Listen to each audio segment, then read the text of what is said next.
ชนไปอาตมากะเห็นใจคือกันเนาะทุกสิ่งอย่างมาเห็นกันแล้วก็จากกันไปแต่ในขณะเดียวกันจิตใจผู้เป็นมารดาหรือว่าผู้เป็นแม่ก็คงจะเป็นผู้ห่วงหานาทอนถึงจากอันใดก็ตามก็ขอจะเอาวิญญาณเอา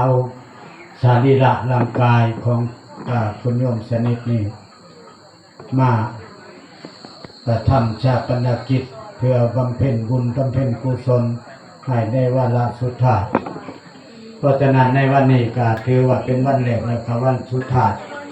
เนาะคือตามประเพณีหมู่ไทยเฮาทั้งหลายนักปราชญ์ท่านผู้ฮู้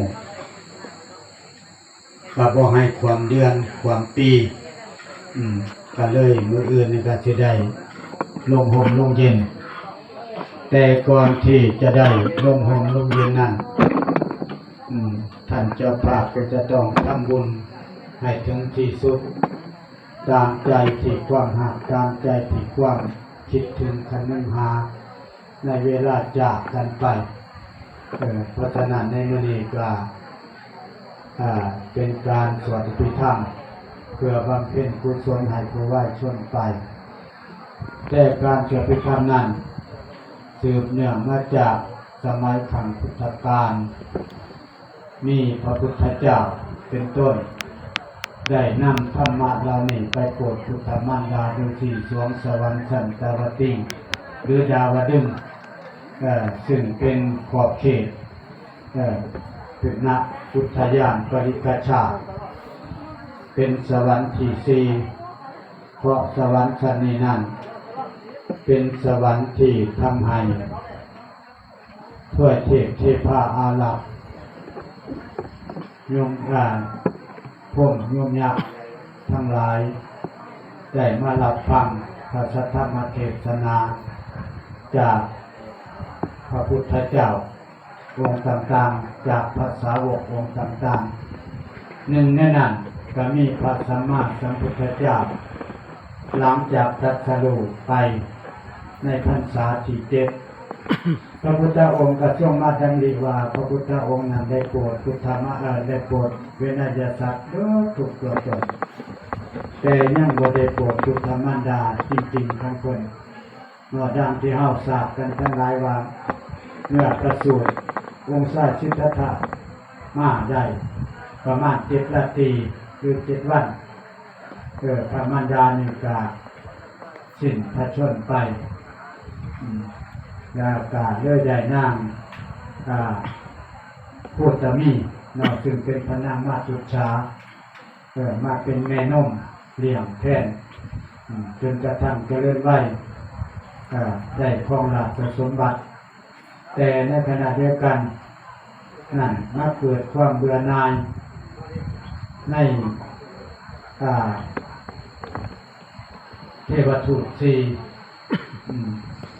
มีแก่มีเจ็บมีตายและก็สมณะเมื่อเห็นสมณะองค์ชายสิทธัตถะประทับขึ้นมาทันทีว่าสาธุโกกับพระชาบวชดีนักแลการเรียกว่าบวชแบบสิได้วิจักแต่ก็บ่วิเคราะห์ความตายเฮานี่ก็งามกันเดียวแต่พระพุทธเจ้าก็ตายคือกันเพราะฉะนั้นอันนี้แหละพระสัมมาสัมพุทธเจ้าก็จะเสด็จประจำพรรษาส่วนไตรมาส3 เดือนอยู่ที่สันตาวติงเป็นสวรรค์ชั้นที่4แต่ก็เป็นที่ปฏิภาณพระเกศแก้วจุลมณีธรรมะที่พุทธองค์นั้นไปโปรดในคำนั้นจะเป็นพระธรรม7 คัมภีร์พระธรรมสังฆาหะตลอดหลายพระธรรมต่างๆที่เป็นนักเทศนาเพราะว่าธรรมอภิธรรม7 คัมภีร์นี้สามารถตอบแทนพระคุณอันยิ่งสำหรับผู้มีพระคุณเป็นอย่างบิดามารดาลูกหลานทุกคนก็รับได้คือกันเป็นการตอบแทนเขาก่อนน้ำนมเพราะฉะนั้นหมดให้เฮาทั้งหลายก็จึงได้นำเอาเรานี่มาปฏิบัติกันเพื่อสืบจะเริ่มโลดตามพระยุคลบาทองค์สมเด็จพระสัมมาสัมพุทธเจ้าของเฮาจนกระทั่งมาปัจจุบัน เพราะฉะนั้นการสวดพิธรรมในมื้อนี้บ่มีอักได้ไหมก็สิสวดธรรมดานี่แหละการสวดอภิธรรม7 คำพีเนาะก็ต้องเป็นเสียงธรรมดาไปเพราะฉะนั้นถ้าผิดพลาดไปโดยอักขระพยัญชนะตัวใดตัวหนึ่งก็หวังว่าท่านผู้เจริญทั้งหลายนักปราชญ์ทั้งหลายตลอดทั้งคณะออกตัวญาติโยมสาธุชนทุกท่านคงให้อภัยแก่พวกอาตมาเป็นอย่างยิ่งจากนี้ไปก็ขอเชิญเจริญพรทุกท่านรับฟังสวดพิธรรมได้พร้อมกัน